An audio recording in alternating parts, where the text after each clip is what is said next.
Hey, Chris here from Prima Coffee Equipment, and today we are brewing with the Kalita Wave Dripper. This is the Kalita Wave, and this is what you're going to need to start brewing with this. You have your wave dripper. This is the 155, the smaller of the two sizes. Your matching filter inside, I'm using a white filter. Your ground coffee, you can see this is kind of a medium, maybe medium coarse grind here on a Guatemala lab grinder. This is actually a 17, so right around there. And I've dosed about 23 grams of coffee for this size. You're gonna have something to brew into, a cup or a server, a scale to measure everything with, and a kettle of water. This is a Kalita Wave Pot, really nice server that we like a lot. You can also use a thermometer to monitor the temperature of the water as you brew. So I'm gonna go ahead and start my timer and then begin pre-infusion. I'm gonna do about maybe 10% of my total water volume for this pre-infusion stage. My total water volume is going to be right around 350 milliliters, so I just poured about 35 milliliters of water on top of that. You can see that the bed is starting to bloom and expand.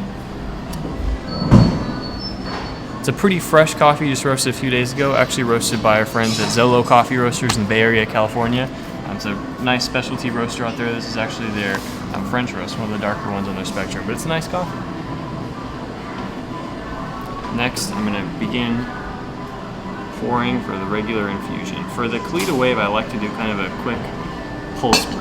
This particular grind setting, with the shape of this filter and the configuration of holes on the bottom, means that it drains really quick. So you can see as I pour, it actually starts to deflate right away, and you can just kind of do a pulse brew to keep that going. The pulse brew, a lot of folks say, also helps not to over-extract in any one particular area. You're not really pouring continuously in any one spot. You're just chaotically going over all of it repeatedly, and that sort of helps to make sure that it's evenly extracted. Now let's talk about the brewer itself. The Kalita Wave is unique because it's actually a flat bottom. It's one of the few manual brewing methods that has a flat bottom filter.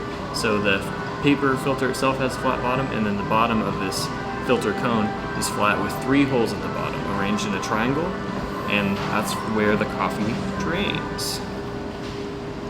Flat bottom filters are nice because they really promote even extraction. There's not a point at the bottom of the cone at which it's really clogging up or over extracting. So flat bottom is good for that reason.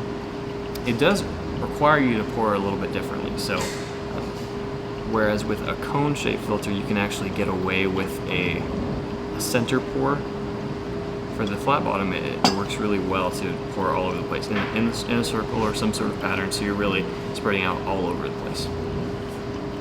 Let's see, we're at about 260 grams of water, just 100 grams away from our goal.